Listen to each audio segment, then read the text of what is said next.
Good morning guys, welcome to my new blog. તો દર્શક મિત્રો, વાગ્યા છે અત્યારે સવારના 7:30 અને આજે છે મંડે એટલે કે સોમવાર છે. તો દર્શક મિત્રો, હવે આપણે છે ને કઈ રીતનો વિડીયો અપલોડ કરવાના છે એના વિશે થોડુંક મારે તમને ઇન્ફોર્મેશન આપવી છે.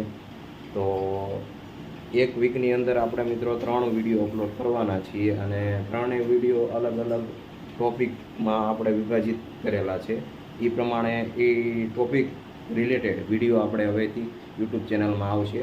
એમાં જે ત્રણેય ટોપિક હું તમને કહી દઉં છું કે પહેલો ટોપિક છે એ છે ડેઇલી રૂટિનનો. અમે જે કાંઈ કાર્ય કરીએ છીએ એમાં જે કાંઈ અમે ડેઇલી રૂટિન કાર્ય કરીશું એના રિલેટેડ આવશે. એ સોમવારથી મંગળવાર આ 2 દિવસની અંદર વિડીયો અપલોડ થશે.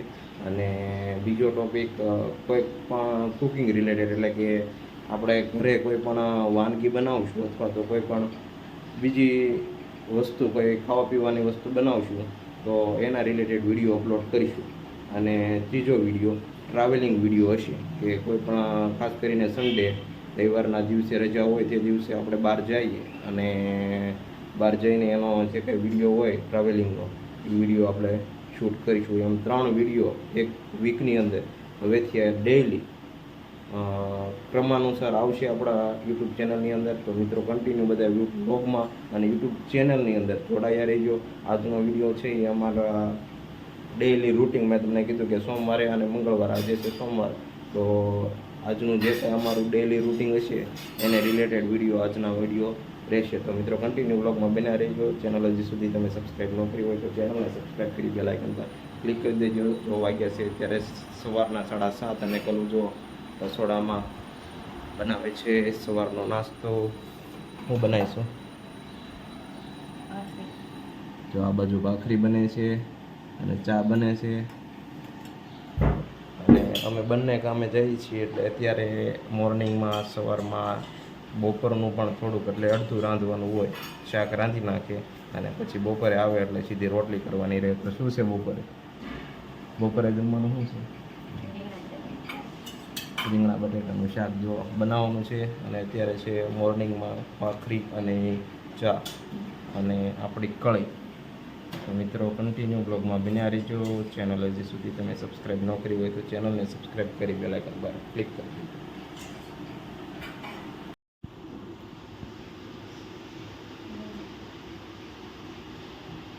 ઓકે ગાઈસ, તો જો કામ પર જવાનો ટાઈમ થઈ ગયો છે.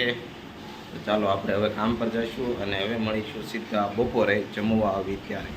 તો બાય, ગુડ બાય.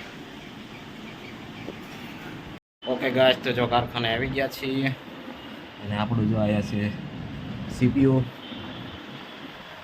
આખા કારખાનામાં વેકેશન છે, જો રજા છે આજે.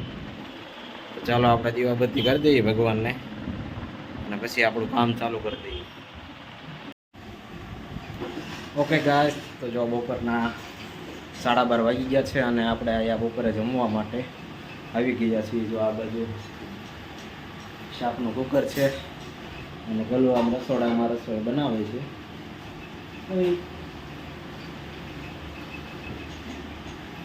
અને આપણે જો આ બેઠા છીએ, આરામ કરીએ છીએ.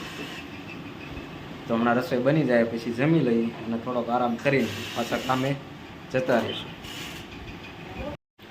ઓકે ગાઈસ, તો જો ઘડિયાળમાં 2 વાગી ગયા છે અને હવે કામ ઉપર જવાનો ટાઈમ થઈ ગયો છે. આ બધું જો આ તૈયાર થઈ ગઈ છે,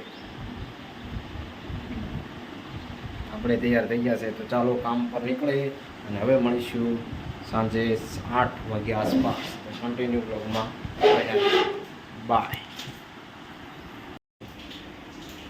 ઓકે ગાઈસ, તો જો સાંજ પડી ગઈ છે અને કામ પરથી આપણે આવી ગયા છીએ. વાગ્યા છે 8:15 જેવું થઈ ગયું છે અને આ બધું જો કલું રસોડામાં રાંધી રહી છે. હું બનાવીશું બીજું. તો આજના જમવામાં છે રોટલીનું શાક અને ભાખરી અને દૂધની જગ્યાએ હમણાં તો ગરમી ફૂલ પડે છે એટલે આપણે છાશ પીવી છીએ. તો જમવાનું તૈયાર થઈ જાય પછી આપણે જમી લઈએ અને જે કંઈ આગળનું કાર્ય હશે એ પછી કન્ટિન્યુ રહેશે. તમે પણ વિડીયોમાં કન્ટિન્યુ બન્યા રહેજો અને એન્ડ સુધી વિડીયો જોજો, જેથી કરીને અમારો વોચ ટાઈમ ઝડપથી કમ્પ્લીટ થઈ જાય.